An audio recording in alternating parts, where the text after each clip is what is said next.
Okay, so here we are in a PowerPoint free zone because of Kenneth Burke. We are not going to let information overwhelm form as I talk about some concepts from contemporary rhetorical theory. So the first theorists I'm going to talk about are Perlman and Ulbricht-Teidekke. And they wrote a work called The New Rhetoric. And in The New Rhetoric, as you might guess, they were building on what Aristotle had written in On Rhetoric. So the New Rhetoric just kind of builds on the foundation that Aristotle had created. And I want you to know one thing about the New Rhetoric. It's a big book. They have lots of great ideas in there. But the one I want you to know is they adapted Aristotle's view of ceremonial discourse. So remember, Aristotle said, with ceremonial discourse, you're not asking the audience for judgment or a decision. They're just observing what you're doing to praise the praisable or blame the blamable. That's it. They already agree with you. Perlman and Ulbricht-Teidekke said, that's true, but ceremonial rhetoric can be a good basis for persuasion.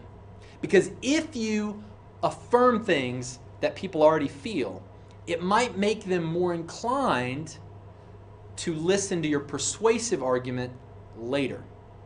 And this is a concept that people use a lot. So if you've ever wondered why politicians ride in parades, they're using this concept. They're participating in ceremonial discourse because they believe if people see them doing that, then they'll be more inclined to vote for them. So usually in the parade, they're not saying, vote for me because I believe in more jobs. Vote for me because I'll lower taxes. They don't make arguments usually in the parade, right? They're just in it. But the idea is if we see them affirming values that we have, then we're going to be more likely to support them when they ask for our votes. Sometimes this happens within a speech or an essay. You might start with something that's an affirmation that everybody's kind of nodding along in agreement, and then you get to what you want. And the New Rhetoric suggests people will be more willing to listen to you if you've already laid that ceremonial foundation. Presidents often do this when they speak to Congress. They'll start with a story about an American hero. They'll have maybe a firefighter that saved somebody's life, or a soldier who did something heroic, or a little girl who came up with an idea that changed things for her classmates or some other little child in her town or something. And they'll start with that story, and usually, and really Ronald Reagan was the president that started this practice, they'll have that person there in the room and they'll point them out and everybody will applaud. Okay, this is ceremonial. They're not asking people to judge. Was this firefighter heroic? I don't know. That's not the way it works, right? We're all affirming, yes, that's a great thing. This person represents America. And then they start getting into, now here's what I think we should do as a country. And so they're building a ceremonial foundation, and then they're trying to move from that into persuasion. That's the New Rhetoric. The second contemporary rhetorical theory that I'd like to talk about in this video is Bitzer's rhetorical situation. So Bitzer's argument was that when somebody makes a speech, writes an essay, creates a work of art, they're not operating out of nowhere. They're not just thinking, I think I'll give a speech today. No. The speech or the artwork or the essay or whatever the text is, it is called into being by a set of circumstances.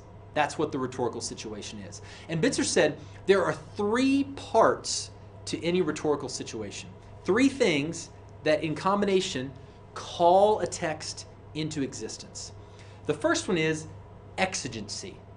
Now, an exigency is, in his word, a defect that rhetoric can speak to.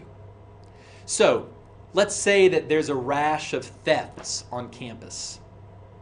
And so somebody from the Purdue Police Department makes a short video about how you can prevent theft of your own stuff. Or maybe the chief goes on television and talks about what the police are doing about the thefts on campus. Either of those is responding to an exigency. People are having stuff stolen. And so the police are going to say something reassuring. They're responding to an exigency in that case, a defect that rhetoric can respond to. That's the first element. The second element of a rhetorical situation is the audience. So in the case that I just gave you, the audience is people who live on campus. They're the ones in danger of having their stuff stolen. So the chief isn't going to go to Indianapolis about this. That doesn't even make sense. The rhetorical situation asks for a response to this exigency with the audience of people, not just in West Lafayette, people who are on campus who might be affected by the thefts or worried about them. And then the other element of a rhetorical situation, Bitzer says, is constraints. And constraints are really just kind of the criteria or the limitations on whatever text it is that you're creating. So in this case, constraints might be the police chief needs to probably be in uniform. People are probably going to be reassured by that. There might be a time limit. If you're going to be on television, you know, the news is not going to use 45 minutes. It might use 45 seconds. And so your constraints are you're going to need your statement to be pretty short. If you put a video online, again, you've got some constraints. How is it going to be most effective at reaching people? Well, probably YouTube or something that you don't have to have a password to get into. That's going to be one thing. You're going to have some time limits and restrictions there. Those are your constraints. So the exigency, the audience, the constraints, those create an environment that needs a text. And even movies, you know, entertainment. The exigency is people seem to like or want more of thrillers or romantic comedies or superhero films or whatever the case is. That's your exigency. Your audience is the moviegoer that might buy a ticket, and your constraints are how long it can be, what your budget is. See, all of those things exist before the text exists. They call it into being, the rhetorical situation. That's from Bitzer.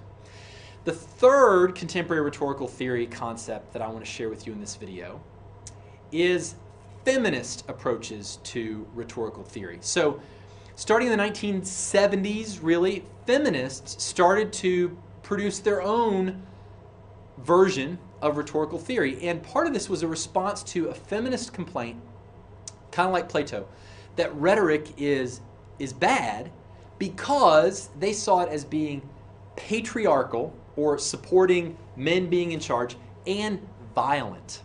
Now that may seem a little harsh to you, but their point was this: rhetoric is one person trying to force his will or force his opinion on other people. Now, you may think force is a little strong, but if you're in an environment where one person is speaking to an audience of many that don't have a chance for feedback, it does look a little like that. Now, other texts, maybe not so much, but particularly in a speech setting, feminists said this is anti-feminist because it's one person, usually a man, trying to force his will on many.